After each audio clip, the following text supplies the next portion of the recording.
కొంతమంది తెర వెనక నాటకాలు ఆడుతూ ఉంటారు, కొంతమంది ఆడుతూ ఉంటారులేండి. చిరంజీవి గారు అంటే బయట నుంచి అన్నయ్య మీ అంతటోడు లేరు అంటారు, వెనకాల నుంచి వచ్చి ఒకలాగా ఉంటారు. అది అన్నీ మాకు తెలుసు. బయట ఎలాగుంటారో ఆయన దగ్గరికి వెళ్ళి కాలు కాడి పడిపోతారు, లోనకు వచ్చి మళ్ళీ బయటకు వచ్చి ఏం మాట్లాడతారో కూడా మాకు తెలుసు.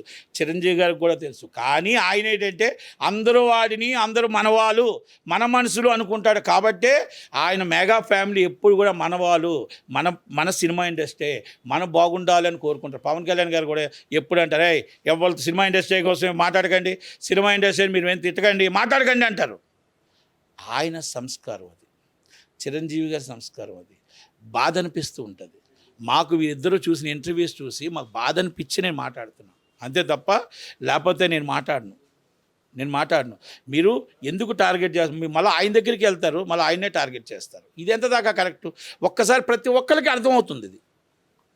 ఆయన ఎవలూసు తేడు, ఎవల జోలికి వెళ్ళడు, 10 మందికి అవసరమైతే ఉపయోగపడతాడు. మీరు ఈ అర్ధరాత్రి ఫోన్ చేస్తే అన్నా హెల్త్ ప్రాబ్లం ఉందంటే చెక్ ఇచ్చేవాళ్ళు ఎవరంటే చిరంజీవి గారే. అన్నా హెల్త్ ప్రాబ్లం ఉందంటే ఫస్ట్ ఆపదలో ఆదుకునేది ఎవరంటే రామ్ చరణ్ గారే. అన్నా ఆపదలో ప్రాబ్లం ఉందన్న అపోలో హాస్పిటల్ అంటే ఫస్ట్ వెళ్ళేది ఉపాసన గారే. ఎవరైనా ఇక్కడ ఇండస్ట్రీలో చేస్తున్నారా నాకు చెప్పమానండి, ఎవరైనా ఫోన్ ఎత్తుతారా నాకు చెప్పమానండి. కష్టం అంటే ఆదుకునేది మెగా ఫ్యామిలీ.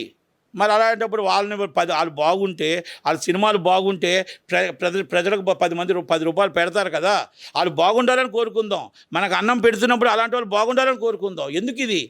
చాలామంది అంటారు నేను ఏదో పొగుడుతున్నానని. నేను పొగడాల్సిన అవసరం లేదు. ఇది జరిగిన సత్యం చెప్పాను, ఇది నిజం చెప్పాను. నేను అబద్ధాలు చెప్పలే, నేనేం క్రియేట్ చేయలే.